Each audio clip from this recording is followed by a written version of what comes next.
Good morning বন্ধুরা, কেমন আছো সকলে? আশা করছি ভালো আছো। আমিও খুব ভালো আছি। এক কাপ চা দিয়ে আজকে ভিডিওটা শুরু করলাম। তো এটা হচ্ছে র চা, আর আমাদের জন্য এখন দুধ চা হচ্ছে। আর এই যে তোমাদের দাদাভাই যেহেতু দুধ চা খায় না, সেজন্য ওর জন্য স্পেশালি র চা। তো ওটা খাক, আর ওদিকে আমাদের দুধ চাটা হচ্ছে, ওটা আমরা খাবো। আর এই বিস্কুট দিয়ে চা খেতে কিন্তু বেশ ভালোই লাগে। তো এই যে আমি রেডি হয়ে গেছি বাড়ি যাব বলে।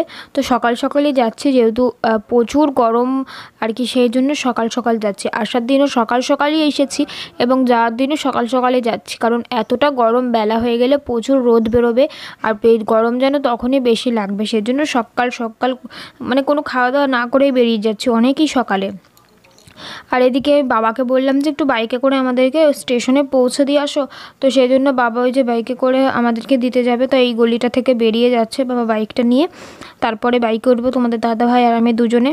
আর বোন হচ্ছে স্কুলে গেছে, বোনদের এখন মর্নিংয়ে স্কুল হচ্ছে, যেহেতু প্রচুর গরম পড়েছে না, সেই জন্য মর্নিংয়ে স্কুল হচ্ছে। তাই ওর সাথে আর ভিডিও করতে পারিনি, মানে দেখা হয়েছে ঘুম থেকে উঠে। আমি যখন ঘুম থেকে উঠে তখন ও রেডি হচ্ছিলো, তারপরে রেডি হয়ে তাড়াতাড়ি স্কুলে চলে গেল। তারপরে এই যে বাবা আর কি স্টেশনে দিয়ে গেল আমাদের বাইকে করে। তো টোটোয় আর উঠতে হয়নি, টোটোয় উঠতে গেলে আর কি অনেকটা হেঁটে আসতে হতো রাস্তায়, তাই আর কি বাবার বাইকে করেই আসলাম।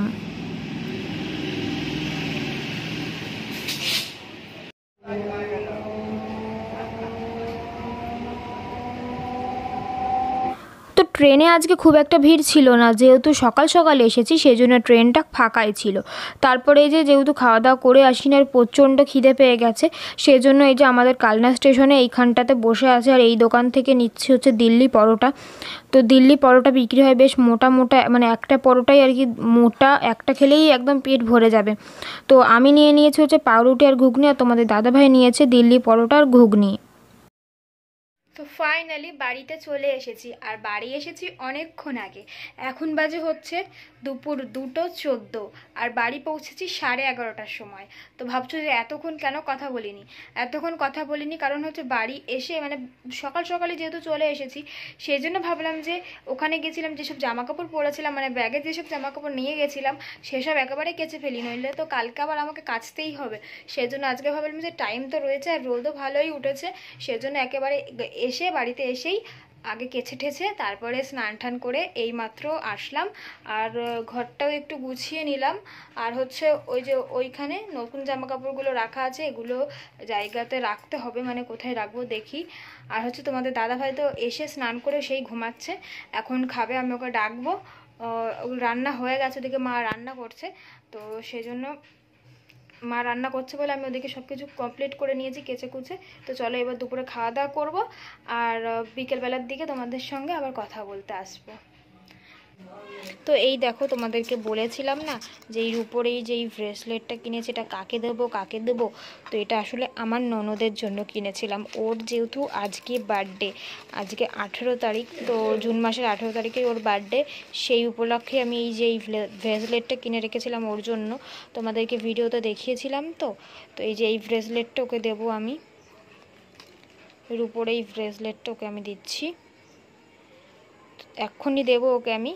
তো চলো এটা ওর বার্থডে গিফট হিসেবে ওকে আমি দিয়ে আসি এখন। আর চলো, আর ব্রেসলেটটা কেমন হয়েছে তোমরা কমেন্ট করে জানিও। তো তোমাদেরকে তো একটু আগে বললাম যে আজকে আমার ননদের বার্থডে, সেই জন্য এই যে গিফটটা তো আমি অলরেডি আগে দিয়েই দিয়েছি।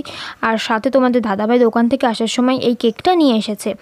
তো আমি ওকে বলে দিয়েছিলাম যে রাত্রিরে দোকান থেকে আসার সময় একটা কেক নিয়ে এসে, এমনিতে আর কোনো আয়োজন করা হয়নি আয়োজন, সেজন্য বলেছিলাম যে একটা কেক নিয়ে এসো। তারপরে এদিকে কি হয়েছে জানো, আমার মামা শ্বশুর বাড়ি যেহেতু কাছে, ওই যে দেখতে পাচ্ছ আমার এক ননদ আর ননদের বর আর তার ছেলে, আর এটা হচ্ছে এই যে দাঁড়িয়ে আছে সেটা হচ্ছে আমার পুচকে দেওর। তো ওরা আরও একটা কেক নিয়ে হাজির হয়ে গেছে। তো এই যে চকলেট কেকটা কিন্তু ওরা নিয়ে এসেছে, আর স্ট্রবেরি ফ্লেভারের কেকটা আমরা নিয়ে এসেছি, মানে তোমাদের দাদাভাই কিনে নিয়ে এসেছে। আর একই রকম কেক দুটো হয়ে গেছে, ভাগ্যিস কালারটা আলাদা হয়ে গেছে, নইলে একই রকম কালার হয়ে গেলে মানে একটা হাস্যকর বিষয় হয়ে যেত। তো এখন কিন্তু বাজে রাত 10টা, ওরা রাত 10টার সময় হঠাৎ করে চলে এসেছে কেক ঠেক নিয়ে। তারপরে আর কি একটুখানি কেক ঠেক কাটা হলো, একটু মজা করা হলো।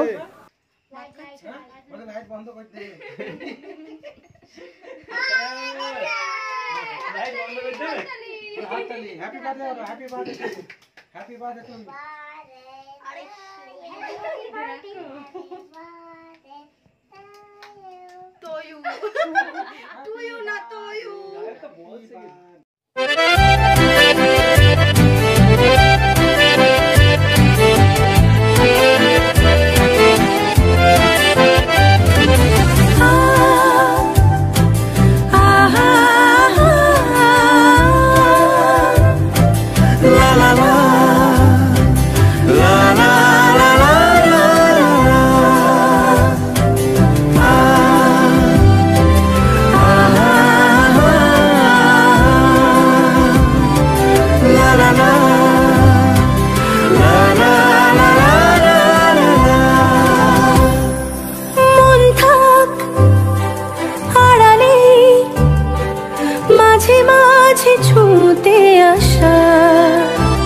জানি হাত বাড়ালে ধরা দেবে ভালোবাসা। তুমি পথে চেনো, পাশে আছি জেনো, আমাকেও সঙ্গে নিলে থেকে যাব তোমায় আমায় মিলে, থেকে যাব তোমায় আমায় মিলে।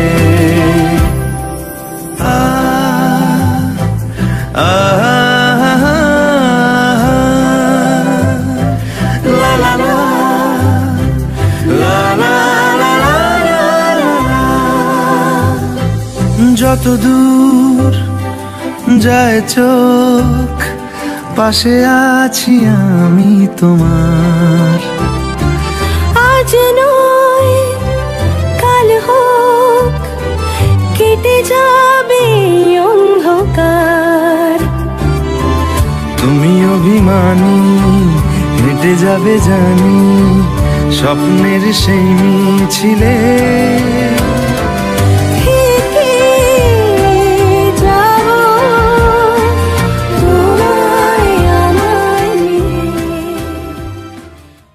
তো তোমরাই বলো, রাত 10টার সময় কেক কাটে কে? আমাদের বাড়িতে সব কিছুই হয় রাত 10টার সময়, কারণ তোমাদের দাদাভাই কাজে যায়, মানে হচ্ছে দোকানে যায় আর কি।